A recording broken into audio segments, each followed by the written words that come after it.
Hi, sis. Hi, David. Welcome to the podcast. I'm so happy you're here. Thank you. It's wonderful to be here. Oh, yeah. I'm so happy to have Finally, you in person. In person, yay. Yeah.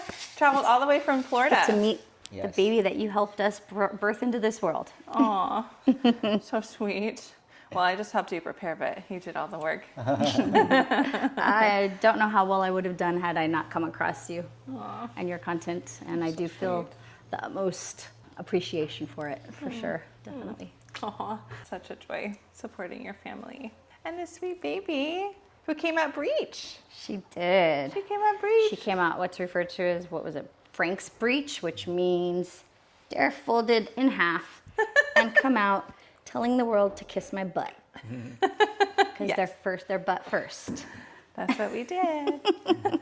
I'd love to get into it, but maybe first we'll start by talking about you getting pregnant and what that journey was like. Well, I'm 45 now. I was 44, so a lot of people are so pessimistic about their ability to get pregnant at older age. And I love how the industry has labeled anyone over 35 as geriatric.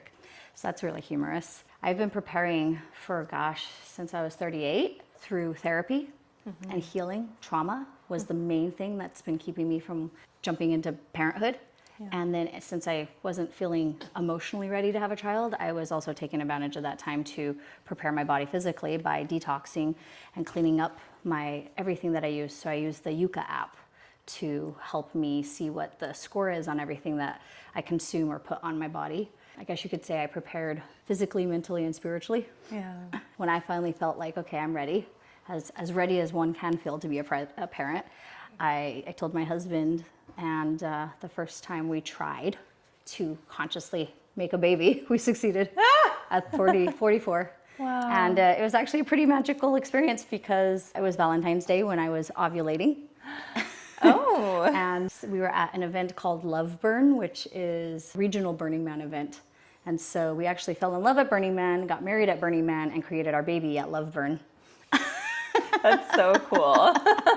Totally. It was like so meant to be. Seriously. Like lined up, yeah. And then when I found out what her due dates were, we had a couple of different due dates based off of the sonogram. Yeah. Was kind of in conflict with my ovulation date. And you know, ovulation's a prediction. So who knows when it technically was. But according to my calendar, it said Valentine's Day, and I thought that was so cool. So she had two, what are they called? Birth dates? Or due dates. Due dates, there we go. Yeah. It was the 17th and the 22nd, and I was like, no, she's gonna be born on the 22nd. I want 11/22, that just sounds like a cool birthday. Yeah. Some angel numbers, and she was born at 12:03 a.m. on 11/22. So. 12:03. That's so wild. That's so wild. You picked that time. You did. Yeah.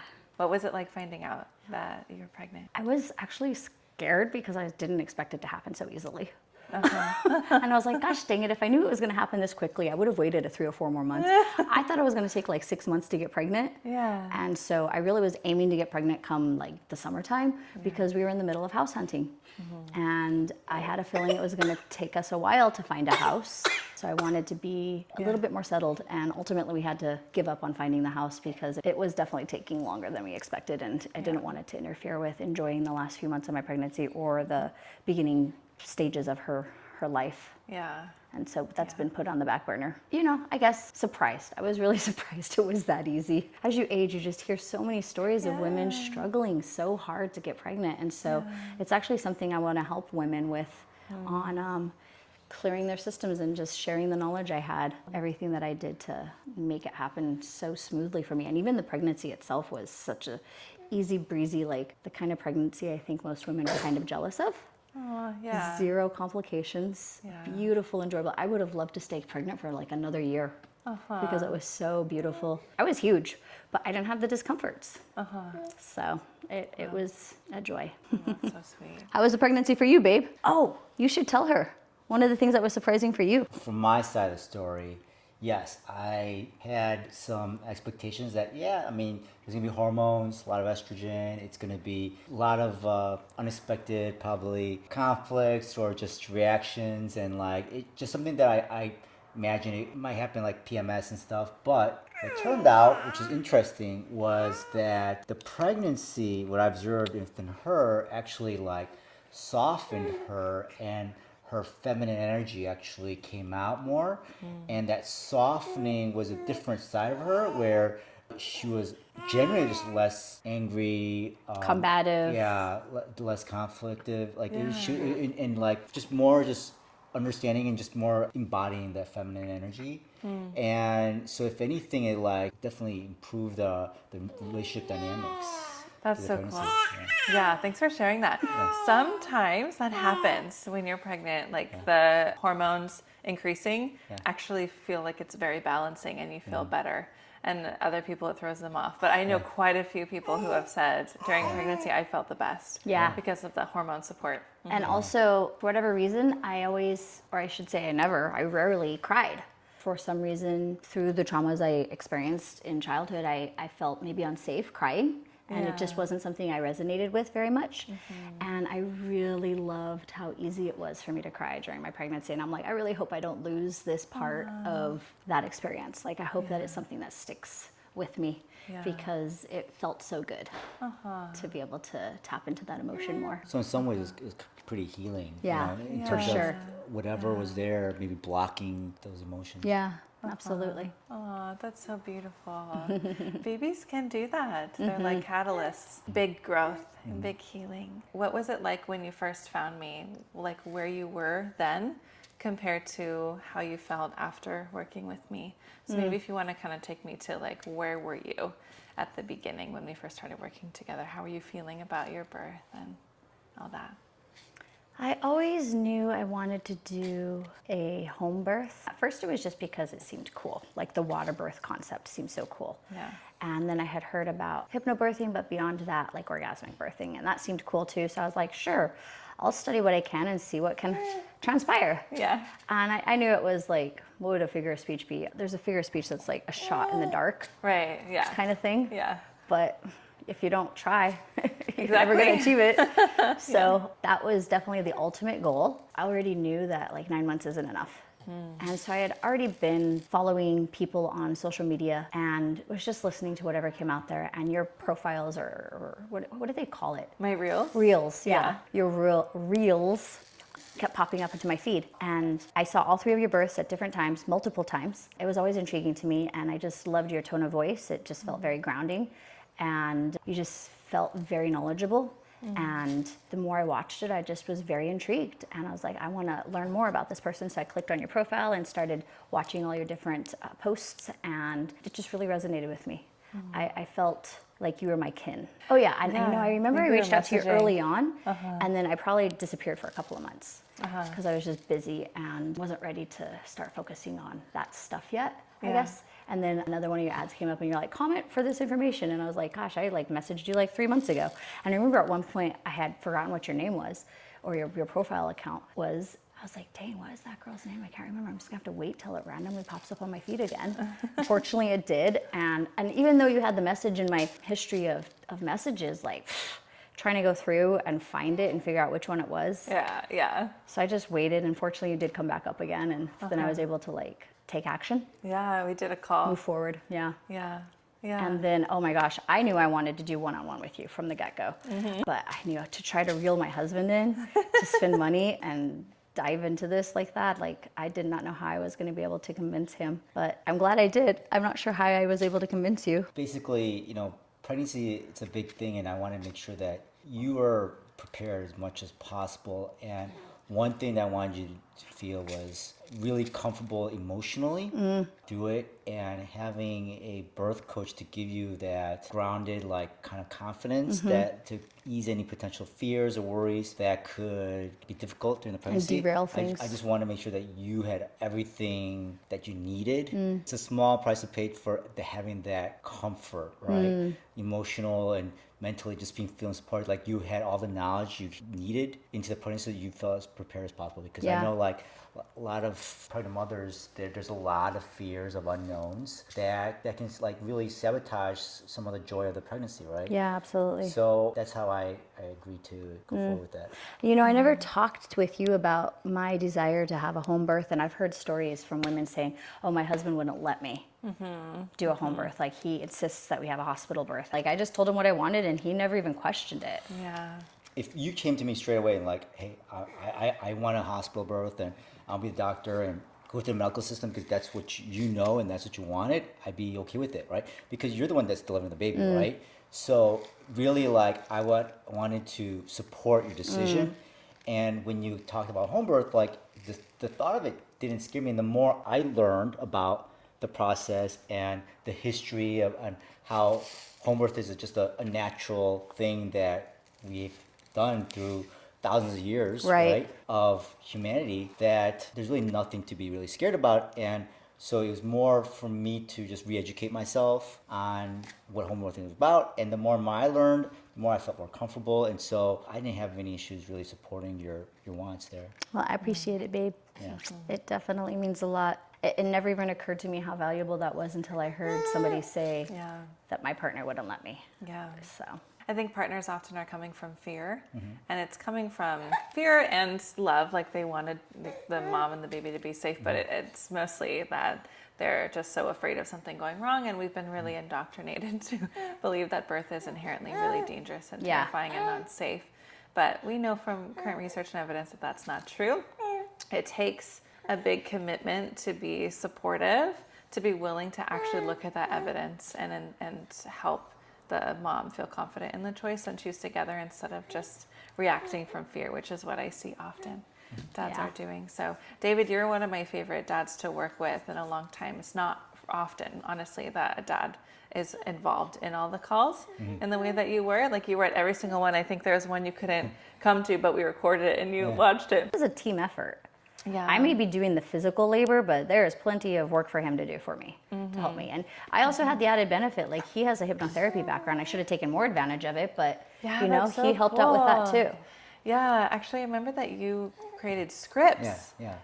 Would you like be down to share those scripts? Basically, understanding like what affirmations, what do you want to hear in the moment when you're like struggling, you're in labor, right? What's going to help you to feel supported, loved, strong, capable, and it's just finding out what are those words, and then when the time comes, and even preparing for the time comes, have these deep hypnosis sessions to help you to get really subconsciously prepared and just try to subdue as much of the fears as possible so that when the pain comes, the pain isn't so overwhelming. And so we did that. We could have done more of it. But remember, we practiced that in preparation, and then during the labor, we're doing that so that keep your mind at ease, to make sure that you can get through this. Wanted to be as much of a support as possible in the process. You did such a good job. It's not just her pregnancy, it's like she said, it's our pregnancy, it's together, right? So I want to be part of it because it's quite an experience, right? I don't want to miss out on, right? And so I wanted to really also try to be immersed in the whole pregnancy experience as much as possible, instead of like being the person who's like outside of the delivery room and in the waiting room just waiting. Like I didn't want to take a back seat. But that's just me, right? And my desires there. Yeah, totally. Yeah, and there are some moms that are like, I just kind of want to have like lady time with Victoria, and like it's just going to be like this thing we do. And and that's cool too, but it's special when a couple wants to do it together. I didn't even know that was an option. I thought it was like understood that the couple comes. Like the father must also be in our coaching session. I thought every couple was like that. I didn't know there's some that were the majority. The majority is just the moms. To also make a disclaimer to people that are watching this, that I am in no way, shape, or form a person who identifies with handling pain well. Yeah, let's talk about that. I do not. He can attest to it. Almost broke our relationship up because of how much I did not tolerate discomfort. Screw pain. That's a whole nother level. Just discomfort. When we were first dating, we went to India together, and we went on a 30-day organized tour. Man, that was painful. I have car sickness when I'm dealing with very bumpy roads, and the roads in India are horrendous, and then the way they drive, they really like to speed and slam on the brakes, And so it just was like the perfect storm for creating a lot of discomfort in my belly. And so I was like a little diva, and and it made him second guess maybe if he wanted to be in a relationship with me. The idea of going into natural birth, like my mom gave birth to 5 children and had 4 natural births and 1 with epidural, and she sung the praises of the epidural. I was there for that birth. I helped hold her leg while my sister was born. Yeah. And just hearing people like, that's just the standard. Like, I wouldn't even question it. You go to the hospital, you induce labor, you have an epidural. I had no idea all the side effects. I think that the back pain, I have a bulging disc, no injury. I think the bulging disc is due to my epidural with my first child. Yeah. I'm not some G.I. Joe hoo-ah person that can just suck it up and deal with pain, but something in me just felt like, well, first off, I believed that I could achieve that orgasmic birth. And in order to do that, I have to be able to feel. Yeah. And if it didn't happen, I felt confident in the ability of figuring out how to find the tools to be able to go through this process, because women have been doing it for however long humans have been on the planet. Yeah. It was very overwhelming. All the information out there's just definitely a lot of information. And so that's what drew me to you. I was just like, I finally found someone that I resonated with, that I felt had enough information that I could learn from and be able to give me the tools I needed to go through that process Yeah. Yeah. as smoothly as possible. Totally. Yeah, I wonder if you want to share before we get to your birth, just like a little bit about how working with me was and how that helped you and how you felt like going into your birth. And Yeah, things absolutely. I definitely went into it more like scared, and if I had to give birth right then and there, I think I would have succumbed to just going to the hospital the first moment of pain. As much as I idealized that I could push through it. And the way I visualized this concept was just like this timid little girl. And then by the time I was done with your class, I felt like a powerful Amazonian woman that could tackle anything. And I just feel like your content was thorough enough. Like, it was hard for me to come up with questions because you covered so much content that I was like, no, I feel complete. Every single class, I really felt complete. And I just trusted that you really had a good program together to address all the things necessary based off of all the different things I had already seen and had been following you for multiple months. I don't know how long I was following you, but I feel like a good while I had already been following you. So you felt wise, like a wise older sister that could hold my hand through the process and give me the tools I needed. So. Oh, thank you so much. And David, also for you, like, do you want to share how, as a dad, like how the course supported you? Yeah, there's definitely fears, and also especially the fact that this was not a cephalic head first position. The fetus was breech, so that there's a lot of uncertainty with that. And when we would go to a normal OB/GYN doctor, it would say, okay, we have to do a C-section. Fear-based. And it's very like, if you don't, like, these are all the complications going to happen. So it can really like get you scared, like, Spiral. oh my gosh, like we don't want that. But going back to you, we would have bringing up our questions or thoughts or fears, you were able to help us to shift our perspective, really, like you always say, going back to evidence-based science and all that. And that helped to really subdue some of our fears so that we don't spiral into going with the hospital system. So you gave us some good insight just because you've been there, you've seen it, you know it's possible, giving us really good information and knowledge and different reframing of what's going on. And it astounds me how you remember all this information too. I'm kind of obsessed. I can tell. And you're able to retain it. I struggle with, I love learning stuff, but to try to regurgitate back to you what I learned, it's going to take many, many iterations of saying it to really get it to stick for me. Yeah. And so I've always been very impressed with your ability to just be like, oh, well, there's this evidence-based information and these stats and these stats. And you're able to just pull them off the top of your head. Oh, thank you. Yeah. so your information, your coaching, your experience was great to fall back on, to have in our toolbox to go to if we had any kind of concerns or worries. It's interesting, like, when we did our first session, you asked about breech. Yeah. You had that intuition. I don't know. Like, it was the first I don't dad remember asking question. that. Yeah, I don't remember that either. Yeah. We talked about breech in the first session. I don't usually do that. But you were like, what if the baby, isn't head down? Yeah.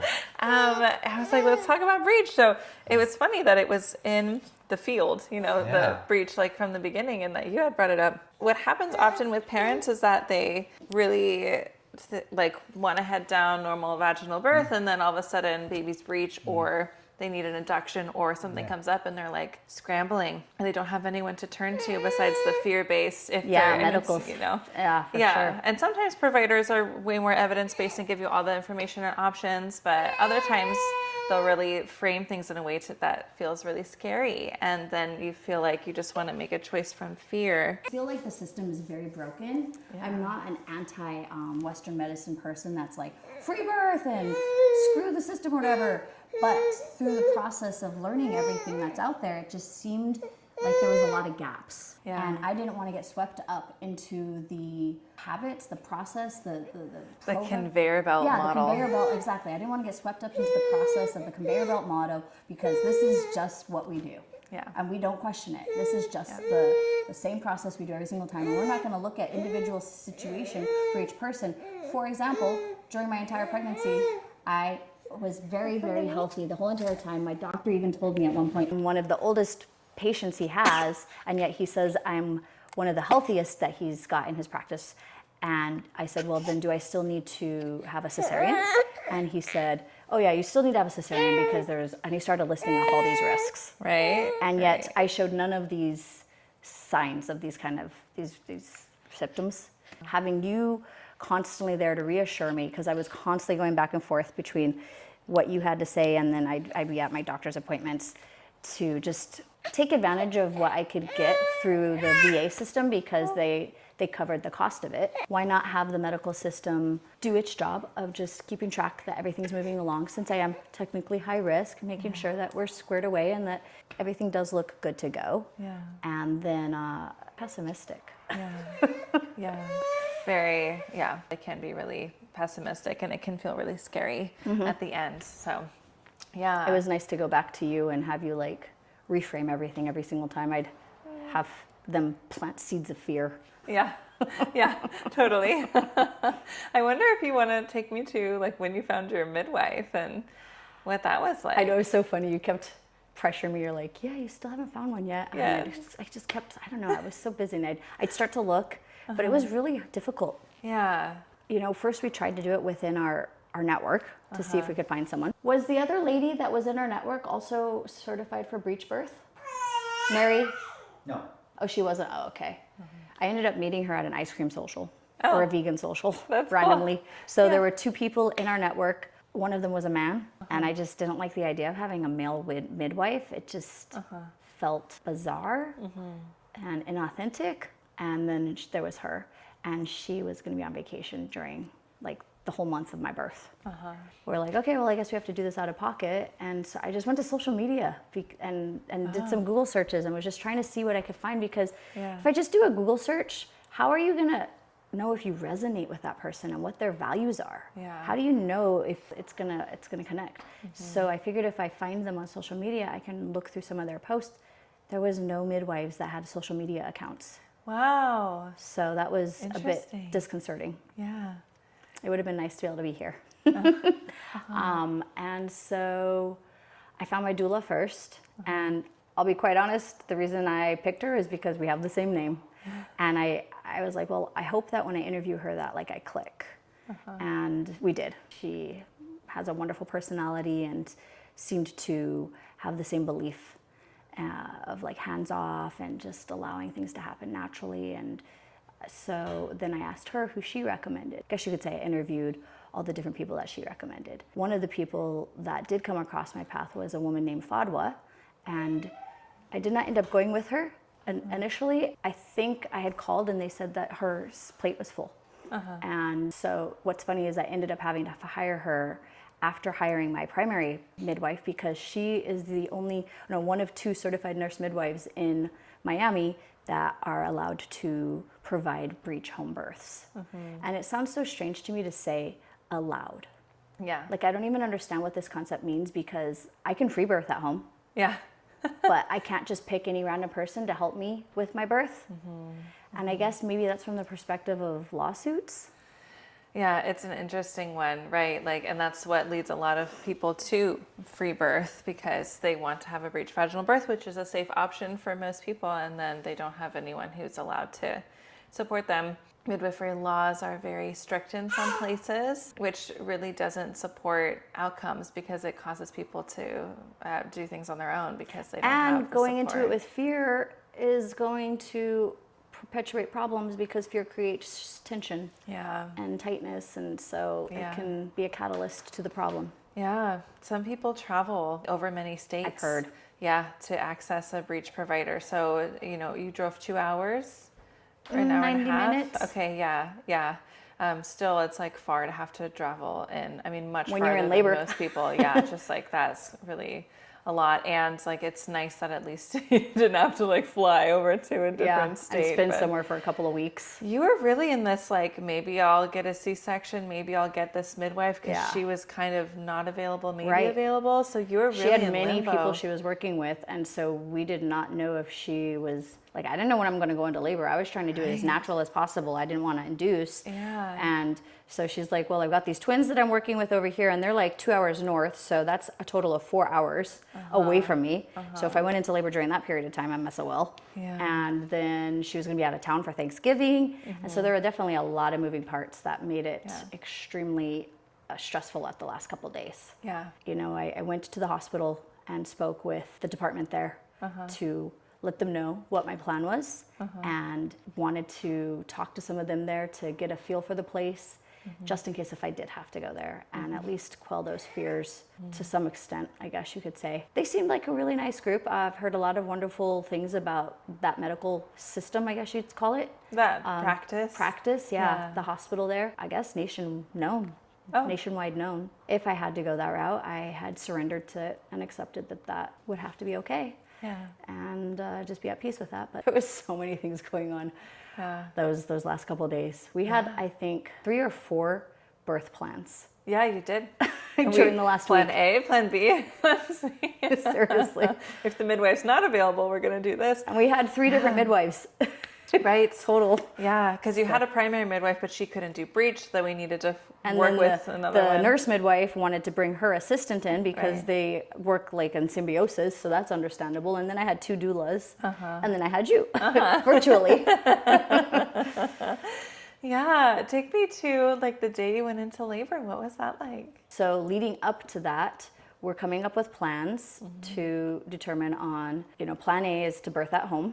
And if my nurse midwife is out of town for the holiday, then she has an assistant that she's trained and lives close enough to me that she was, and also willing to be able to come down to my house. So we were preparing for plan A, which is to birth at home with this 3rd midwife. Then, if Lily actually flipped and was not breech, Right. then we could have stuck with my original midwife and also birthed at home. Yeah. So we had 2 plans for at home. Then if she came early enough and Fadwa was still around, we would have to drive up to where she lived to give birth up there, because she also had other patients she was working with, and so we wanted to make sure that she was close enough to be able to bounce between them if they were like really close together. Right. And Yeah. so since we weren't her primary patient, we were the one that had to like move ourselves to her proximity.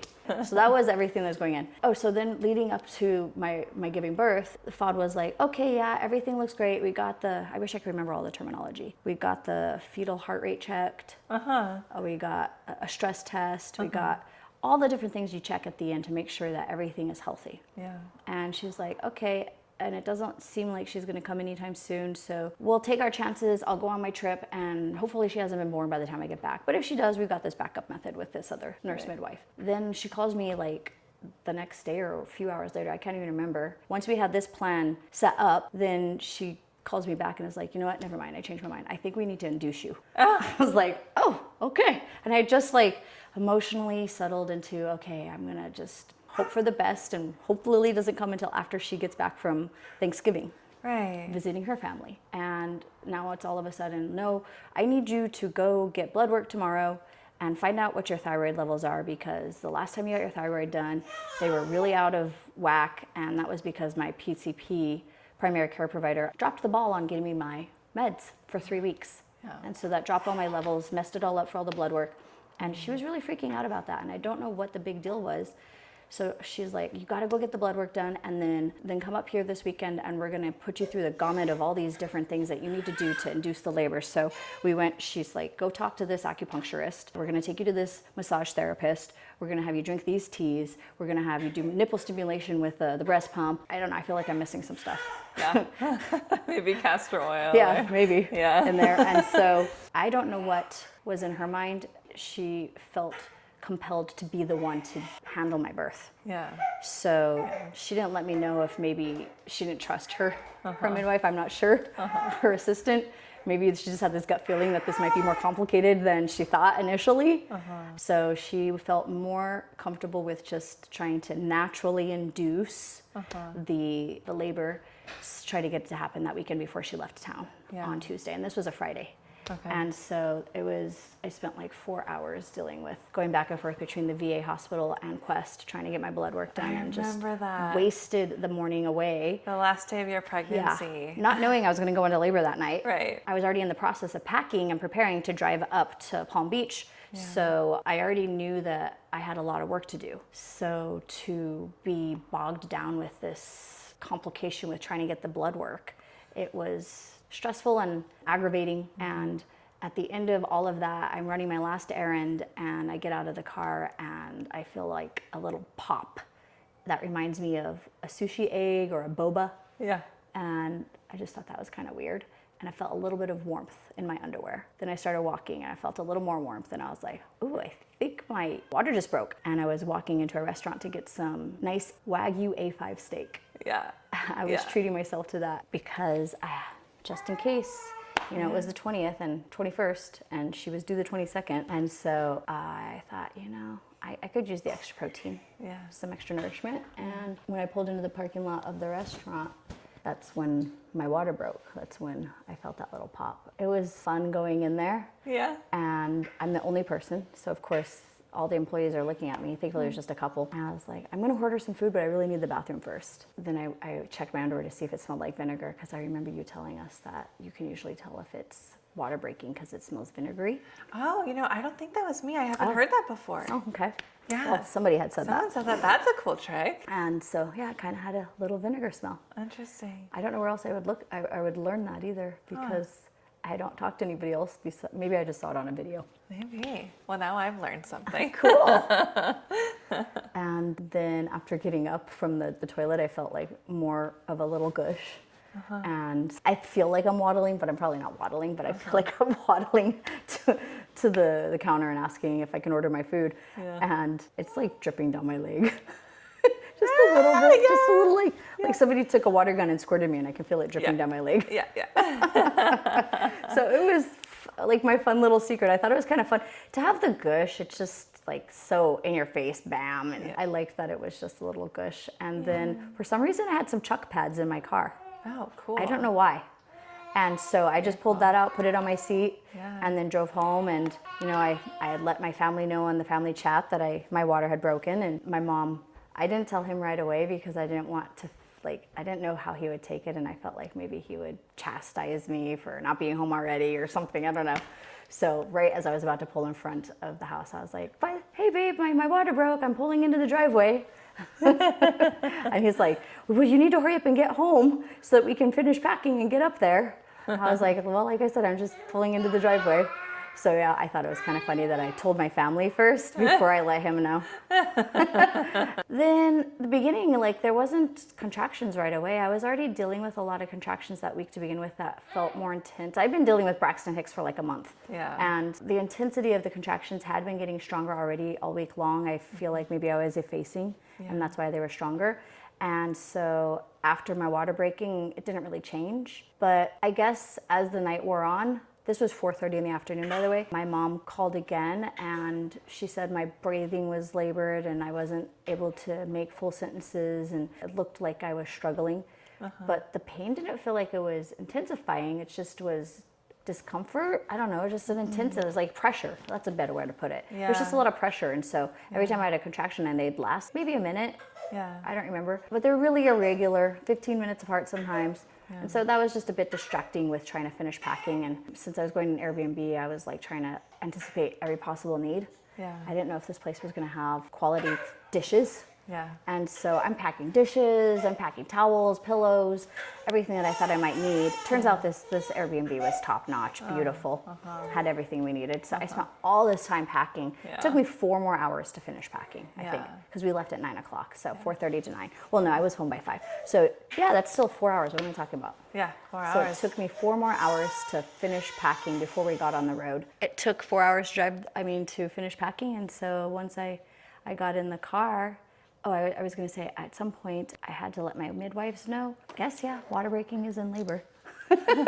Yeah, I guess water could break and you could not be in labor yet. Right. But when did you tell them? I was also kind of in denial because I was supposed to do a photo shoot the next morning with my husband so that we could do that pregnancy, sunrise on the ocean photo shoot. And so even though my water broke, that doesn't mean necessarily you're going directly into labor. I was hoping that it wouldn't happen right away. So somewhere in the midst of that 4 hours of me packing, I reached out to them to let them know that my water broke and we'll be on the road soon. Yeah. And then when we finally got on the road at 9 o'clock, they're like, "You're just now getting on the road. We thought you were already there. Like, you disappeared on us. We haven't heard from you for a couple of hours. We had actually left our houses and driven to the Airbnb to meet you there, and then you weren't responding, so we had to drive back home." Oh no. You're like, I was busy packing. Yeah, exactly. So I felt really bad about that. Oddly enough, when I got into the car, there was like some kind of shift. All of a sudden, the contractions became more regular and slightly more intense. Yeah. Intense enough to where I'm like white knuckling the oh shit handle. Yeah. And I can't even lay back and relax. The position of leaning back and having that weight, I was like, no, I need to be upright. And just started breathing through it. I got on the phone with my best friend. This was the time I would have called you and wanted to try to talk to you, but she was so sad that she wasn't able to make it to my birth. So I figured the least I could do is have her be there with me on the phone. Yeah. And so she's just talking me through whatever for this drive. And David's going, "How fast were you going? Were you over 100 miles an hour?" He was over 100 miles an hour, and it's 9 o'clock at night, so not much traffic on the road. So, we could get seen by the cops pretty easily, but we had angels looking out for us, and we never got stopped. And my girlfriend's like, "I hope you have a plan in place so that if she starts to go into labor in this car, you guys pull over and just give birth right then and there." And I had already been thinking about that, and I was like, okay, that's not ideal, but I feel prepared enough to be able to handle that. That's cool. Yeah. You felt like if this happened, you'd be okay. Yeah, I was like, if there's no complications, I felt very well prepared with everything that you taught us, for sure. It may not be the ideal situation, but...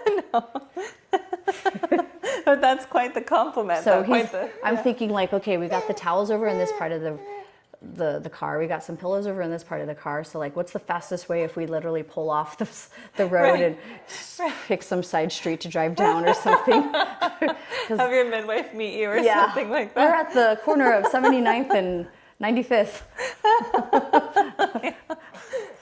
I'm sure it's happened. Oh, yes. Yeah, so you get to your Airbnb. Then we get to the Airbnb, and he immediately just starts emptying the vehicle, and I'm like, I'll get myself out of the car. It's okay, honey. You don't have to help me. Just start emptying the vehicle. Yeah. And amazingly, my team still isn't there, and I'm just like, oh my gosh, I have to do this on my own. I was a little perturbed, but I understand that my communication was not that great with them, apparently. I mean, there was a point which I did start talking to them more regularly in the text message. We were in a group chat with my doula and my midwife. They're like, "Oh, yeah, okay, sorry, we got to leave our house again." And both of them live about a half an hour away from where our Airbnb was. So they were on their way, but just, I don't know, something got lost in translation, and they didn't understand how far along I was and how serious it was because I was not communicating the best with them, and so they got the impression that it was not that intense, Right. I guess. Right. And so now I'm having to deal with this all by myself for I don't know how long it's going to be till they get there. Yeah. And as soon as I step out of the vehicle, I'm like inching my way from the driveway into this house, and it's like another transition happened, and it got even more intense. And so David sees the struggle I'm having and helps guide me, and we just go to the first bathroom we can find, and I strip down and jump into the shower. Unfortunately, it's like a nice big shower. It's not a bathtub. And so I think at some point he asked me if I wanted my yoga ball. So we brought that in there. And that's another point I realized I could have called you and had you talk to me and guide through things, but I was trying to track my contractions with those apps, and I couldn't even function on that anymore. Like I think that was the official transition at that point, because that's when it was like scary and more painful. And so I'm just like rolling on the ball, moaning, and just enduring and trying to keep my mind from going into a space of fear, allowing myself to spiral into thinking that I can't handle it.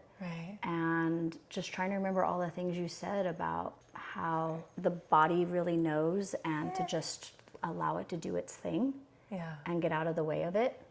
Have a video clip of me saying something like, it's coming or something, or I wasn't ever touching to see if I was crowning or anything, but I felt like it was probably crowning. Maybe it's burning, it's tearing. I don't remember. I have a video clip that I was moaning really loud. The first person there was the doula that also is my photographer. And so she just started filming right away and catching what she could. And then the other one came in and turned off all the lights. And I didn't even think about like how the bright lights are so annoying. And it was such a nice, simple touch for her to just put a speaker on with some peaceful music, turn down the lights, and then they're rushing around trying to get the bathtub blown up so we can get some warm water in there. And there was probably a good 15 minutes that I was just by myself having to ride through it. And when you're hearing my loud moans, they were like deep, primal, guttural moans. Did it disturb you ever? No. Did it feel like cause any fear in you? In the car as well. That deep? Yeah. I wasn't that deep in the car. I feel like I was much louder. But when the midwife came, she said that, oh my gosh, like she told we don't have to look at how much you're dilated, because she could hear it in the voice. It's coming in the voice. She knew the baby's coming. Like, because she texted the other midwife saying, you need to get your butt over here too. And she turned out to only live 7 minutes from our Airbnb. And so the midwife said, well, have you checked her? And she's like, I don't need to check her. It sounds like she's about to give birth. That's what I love about midwives. They can assess you in so many different ways. Peekaboo. I felt so bad for the primary midwife, because, she had worked with us and was so sweet, and I really enjoyed her energy, and she was so professional at taking a step back and letting the more trained midwife. Our primary midwife is like 28 maybe. And then the nurse midwife is like 58 maybe. So she has a lot more. It's like 30 years of experience under her belt. So later on I learned that they all actually kind of knew each other, and there had been some beef between a couple different people in this group of five women. Wow, really? That's funny. The photographer had beef with one, and my primary had, I don't know if I'd say beef. That sounds over-exaggerative.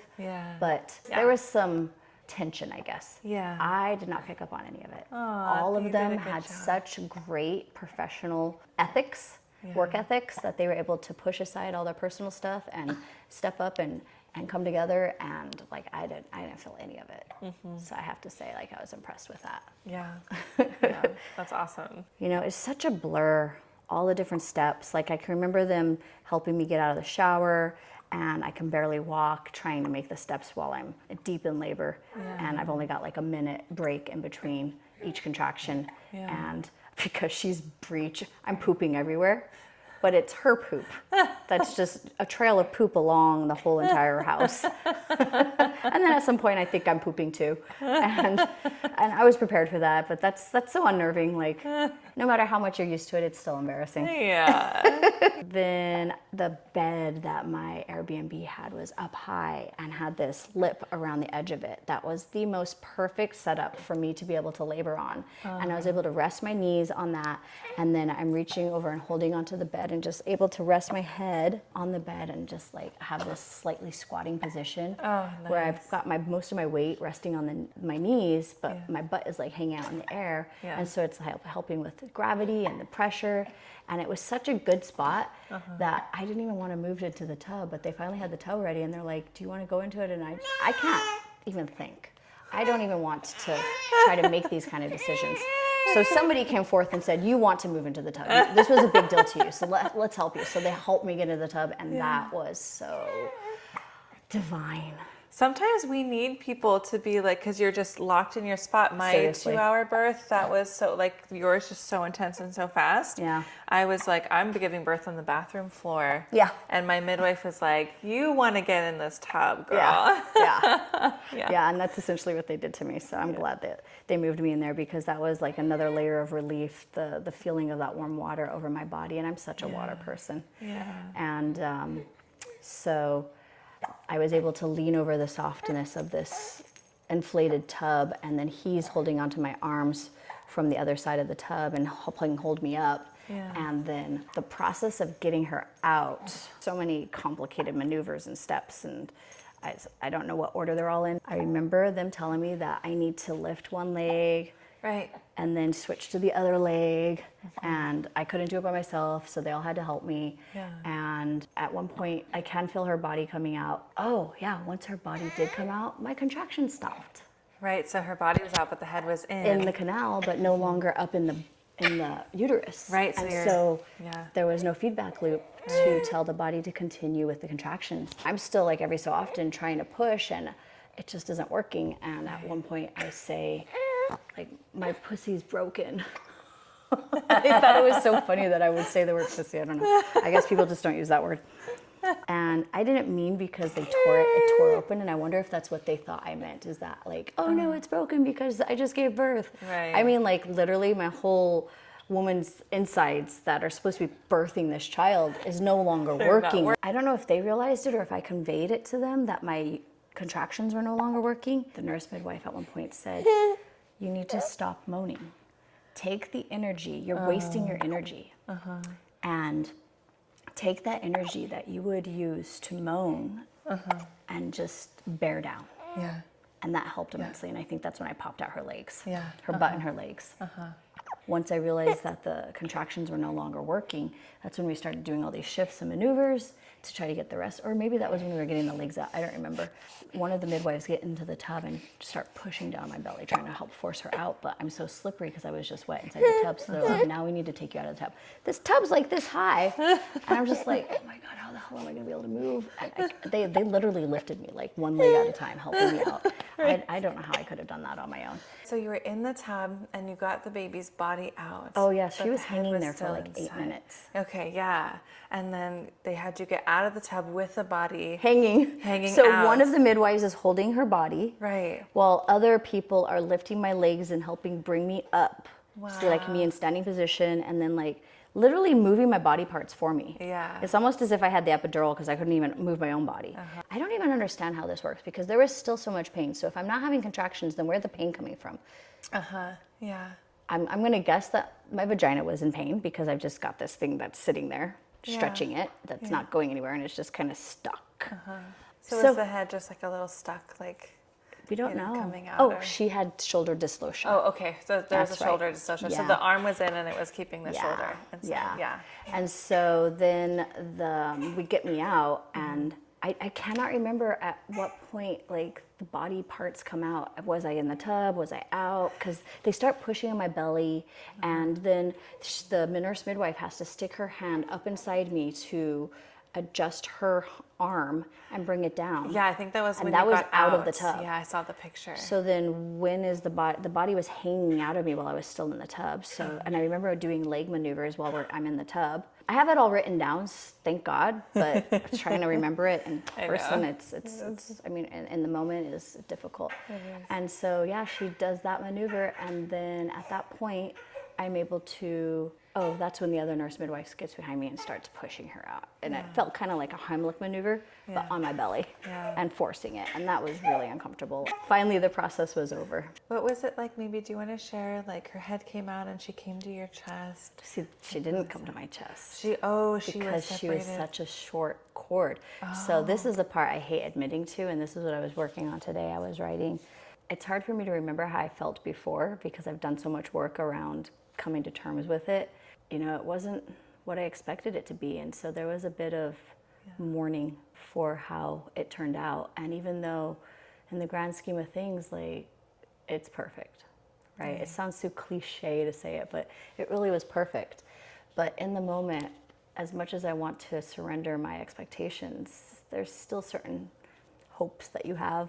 And one of them was that I had seen so many videos of women having their baby and they're just elated and tears of joy and getting to hold their baby and try to get it to latch immediately. And it just looks like such an awesome experience. And when I got to that point, I was so wiped out. I know. That I honestly was just like, I don't have the energy to even pick her up. Like I was kind of disinterested. I don't know if I'd say I was disinterested in holding her, but the thought that kind of went through my mind is just that I've got the rest of her life to hold her and love on her. Like, can I just have a nap? Yeah. I felt that way after my third. My first and second were like, and my third, I was just like, I want to go to bed, you know? Yeah, totally. And so I felt guilty that I wasn't so just like, oh my God, give me my baby. And to be quite honest, when I first saw her, I was horrified because she was a breech baby. So she was really low weight, like, I mean, not like unhealthy low weight, but she was a 6 pound, 3 ounce baby.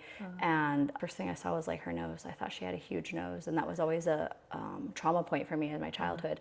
And I'm just like, oh no, she got my nose. And she just looked like an alien. And so there was a kind of a disconnect there with how kind of scary she looked. I was exhausted. And so because there was hesitation with me trying to hold her, David jumped right in. He's like, I want to hold her. And so they tried to like hand her over to him, but you know, she's still attached to me. And so he's trying to hold her, but then they realized that she is not really responding as much as they'd like her to. She's wheezing. I think they're coming to the realization of how she's struggling. And so they're like, within 5 seconds of handing it to him, they're like, no, Isis needs it. And then they tell me, no, Isis, you need to hold your baby. Like, oh, I need to step up. Oh, okay. So I'm here for that. If you guys need me, I'm here for that. But if it's just like for fun, or like I need time. let David have his fun. I'll have fun with her in a minute. Yeah. But so immediately, like, we need to have skin-to-skin contact with her, then talk to her. And so they tried to bring her to my breast, and we couldn't. Like, this is the highest she could come. Yeah. So there was like this weird awkwardness of me trying to hold her and cuddle her, and like the reason why we assumed that she was breech is because there was not enough cord space for her to turn around and make that flip. Because it was that short or whatever. So when they told us to talk to her, I was like, I got one better for you. Can anyone turn on the song, Can You Feel the Love Tonight? Because this is what David sang to her every single night before we went to bed. So to resuscitate your baby. We started singing, Can you feel the love That is tonight? so sweet. So that was probably the best part of the whole labor and delivery and whatnot. And she was responding, but the midwife did say, it's been 7 or 8 minutes. She's not responding as fast as I'd like her to, so let's call the ambulance, the EMS, and that way, if we need them, they're already here, rather than us needing them and then having to wait even longer for them to get here. So we went ahead and made the call for them to come, and I think it took them about 10 minutes to get there, and by the time they had arrived, she had already shown enough response.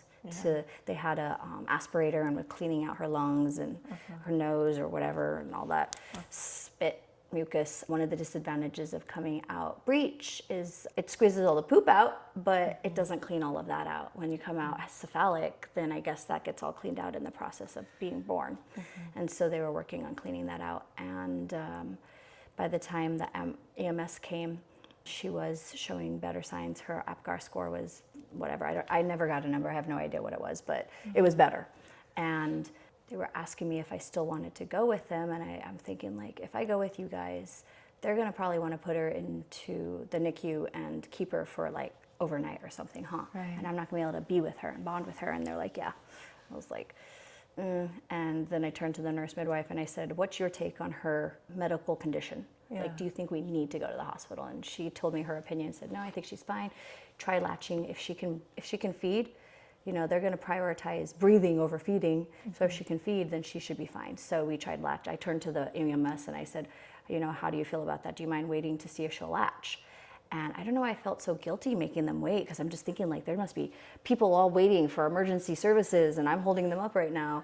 But I was like, do you mind waiting long enough for me to see if she'll latch? And if she latches, then, I'll go ahead and release you. And they cooperated and they were more than happy, very, very friendly. And she was fine and I was able to get her to latch. And that was all great. But then I started hemorrhaging. And I passed out. And they knew what to do. That's when they gave me Pitocin. So there was some little bit of modern medical intervention. And they used that to help me get the placenta out. I guess because I hadn't gone pee yet, the bladder was blocking it from being able to come out.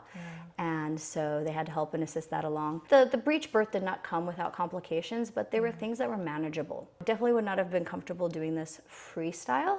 I don't know that people would want to do a free birth breech because there are more odds of some complications. But with what we encountered, like, it was manageable. The Pitocin does the contractions, right? It helps with contractions. So they gave me Pitocin to help with the contractions. They gave me some kind of herbal teas and whatnot to help with stopping the bleeding afterwards. All in all, it worked out fine. But I did pass out twice. And I just remember sitting there like, oh, I feel really tired. Totally blanking out. I passed out after my second. I lost quite a bit of blood too, and I remember I think I threw up and then I passed out. Oh yeah, that's a whole other experience I had that I neglected to mention. Did you do that too? I didn't puke, but I dry heaved, and I can just remember feeling like, holy fuck, how is me going into labor bringing on this feeling? But then I wasn't actually puking. I just had the dry heaves. Weird. Yeah. And I had a full stomach because remember I had that steak earlier. Right, you did. So, and David even fed me again because I was only at 4:30, and then David had made a meal for us before we got on the road. So I had multiple meals because he knew that once this started, like, it could be hours before I love that I give birth. Yeah. So he's like, if you can eat right now, get this down. Yeah, I experienced that. I thought that was really weird to feel a need to puke. Like, I don't even understand the logic behind why you'd want to puke in labor. Well, yeah, I mean, you can feel nauseous Yeah. in labor for lots of different reasons. Hormones, body clearing, things like that can happen. So, Yeah, that did at one point. Yeah, it's like, you know, you got the breech vaginal birth that you wanted, and a lot of the details did not unfold the way that you wanted to. My third birth was like that. I had like my perfect home birth with the tub, and I had like everyone was there, and it wasn't. I was afraid. You're like, it's your third time, so you've got this. Like, right? That's I'm a what pro at this. That's what I thought. It was really humbled me, but I just felt like it didn't go the way I wanted to in lots of ways. Like how I wanted to feel. I felt like trauma pattern of self-isolation, and I didn't want to be vulnerable or out of control, and I really struggled, and I felt like it was so negative for a long time. And it took even a year and a half later, you know, I'm still like processing parts of it and seeing like, oh, and not having regret. I felt regret. I didn't feel that way with my other births, but yeah, even though like in the detail it unfolded how I wanted it to. Sure. In the birth video it looks perfect, but inside I just like really was struggling. Yeah, I didn't even get a birth video. I did not even have the chance. I had hired my photographer 2 days prior, and we never communicated what my wants were. And for whatever reason, she didn't think I'd want videos. So she has like, I don't know, 6 or 7 30-second to maybe 1 minute long clips. Okay, yeah. But because there's a breech birth, it would have been really nice to have the whole thing so that it could have been used for educational purposes. That would have been cool. And I mean, I'm glad I got something, I guess you can say. Yeah. So there's that at least. It would have been worse that I didn't have anyone to take any footage. So at least I got some of it. I forgot to mention throughout, because I'm so focused on just the physical process of giving the birth, that like throughout the process of giving birth, mentally I'm constantly like checking back in with various things that I can remember you teaching us during the class, and just like helping me. I don't know what you could call it. Like they're just little nuggets I could grab onto to give me the strength to push through. Yeah. And there's so many moments where there's these fears that rise up in you. By having that education gives you something to latch onto that allows you to feel like I've got this, and I'm able to push through this. And so that's the value of having training from someone like you. So thank you so much. Oh, thanks for sharing that with me. And because we're here in person, we can actually hug. I know. I love you so much. ChatGPT is such a great resource for when you prompt it well, which I am very good at. Yeah. Helping you come to terms with things. Yeah. And so like I vent and tell it all my complaints, but I'm also my own devil's advocate. Say, you know, a part of me is feeling this way, but I feel guilty for feeling this way, and I can't help that I feel like this. But in the end, I got all the things I wanted. So can you help me reframe this? Can you help me find a new way to look at this and focus on the positive, because I just learned that I am genetically predisposed to look at the world glass half empty. Really? Oh my goodness. So being a positive person is an effort for me. Yeah, it's one of those things I learned from Cash's program that I was telling you about earlier. Wow. So that is a legit thing. That's interesting. Yeah, that's really interesting. And so chat helped me really come to terms with it. I also reached out to 13 Moons. Right. We had a session, I guess you could say, to talk about it, and she was able to help me reframe things and just focus on what was good. And I don't remember exactly what we spoke about, but she was just telling me how when we go into this process with all these different expectations, and she was just able to really take it and reframe it. I mean, I keep saying the same word, but that's literally what it was. Over and over again, I've talked to different people. Like, this is the second time I've spoken with you about it. I've spoken about it with my mother. And so each time it's like unraveling different things and allowing me to just come to peace with it all. Yeah, that's how the process goes. Feeling like you can be vulnerable to share with different people and help get some support with the reframing. And also feeling your feelings around well, you do have grief around and feeling that. And then I think when we let ourselves do that and feel, then we release the resistance, and that makes it easier too. Yeah, absolutely.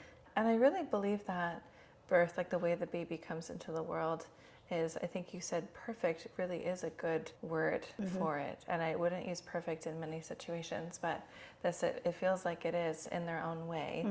It's like stirs up what needs to be stirred up and felt and processed and healed and loved, to be the best mother we can be for them. And I feel like my third, after about 1.5 years of integration work, I've really found like, wow, if that went how I wanted it to be, if I was in control and I controlled everything and got exactly what I wanted, that wasn't going to serve me and my growth. It was just, and maybe the role of how you can guide other women too. Exactly. Yeah, I feel like, okay, it really was the way that it was supposed to be for a lot of reasons, and a journey of back and forth. I still sometimes feel a little bit like, oh, what if I did it this way, Yeah. And it's like, I'm not planning on having more kids, so that was my last opportunity to do X, Y, and Z or whatever kind of thing.